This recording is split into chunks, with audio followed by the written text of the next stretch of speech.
సంబంధించి సరే అది నిన్నటి నుంచి చర్చ జరుగుతోంది. అయితే సోషల్ మీడియాలో ఒక డిఫరెంట్ ట్రోలింగ్ ఒకటి నడుస్తోంది. ఏంటి సార్?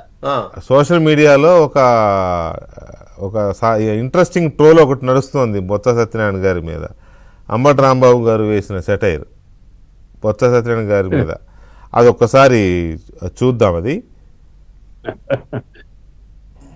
ఏడ్చే మగవాడిని నమ్మకూడదనేది కూడా తెలుగు సాంప్రదాయం గుర్తుపెట్టుకోమని మనం చేస్తున్నాం.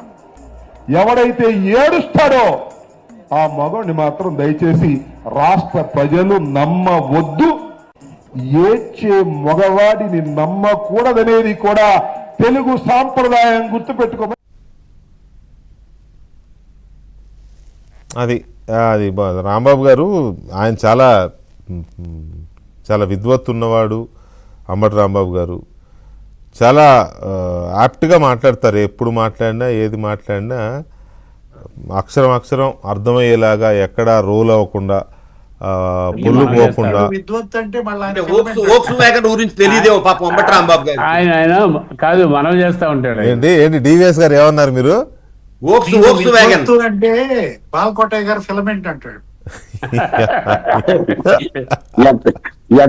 ఎంతమందికి ఉందండి విద్యుత్ వేరు విద్వత్ వేరే అండి. మీకు తెలియదు కాదులే, కానీ మీరు కావాలని అంటారు సార్. మీరు కావాలని అంటున్నారు సార్. నేను విద్యుత్ అనట్లేదు, విద్వత్తు అని నేను అంటున్నా. మీరు విద్యుత్ అని మీరు కావాలని అంటున్నారు వాళ్ళని. నేనైతే అనట్లేదండి. బొత్స గారినైనా, అంబటి రాంబాబు గారైనా, సజ్జల గారినైనా నేను విద్యుత్ అనట్లా, విద్వత్తు అంటున్నా. విద్వత్తు అంటే జ్ఞాన సంపద. మీరేమో విద్యుత్ అని మీరు డబుల్ మీనింగ్ డైలాగ్స్ సార్. ఎంత తాగితే అంత ఎక్కిద్ది డివైన్.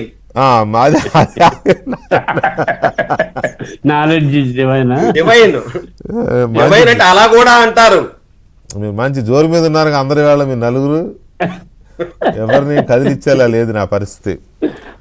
నేనే వీక్ అయిపోతున్నా ఇవాళ మీ ముందు. ఏదే సార్ చెప్పాడు అతడులో డివైన్ అలా కూడా పిలుస్తారా? అదే ఇప్పుడు ఆయన అన్నదాని ప్రకారం ఏంటంటే ఏడ్చే మగాడిని నమ్మకూడదు అనేది అంబటి రాంబాబు గారు అంటారు. సరే ఆయన ఎందుకు అన్నాడు, ఎప్పుడు అన్నాడు, కానీ అది ఎవరికైనా ఒకటే వర్తించుద్ది కదా. ఆయన ఎందుకన్నా ఒకటే వర్తించుద్ది కదా. సరే సత్యబాబు గారు ఎందుకు కన్నీళ్లు పెట్టుకున్నారు, ఎందుకు అంతగా వెక్కి ఏడ్చారు అనేది పాపం ఆయన మనసుకు తెలుసు, మనకు తెలియదు. వెంకటకృష్ణ గారు చెప్పండి. మీకు జానపద చిత్రాల్లో మాంత్రికులు మంత్రాలు పెడతారు.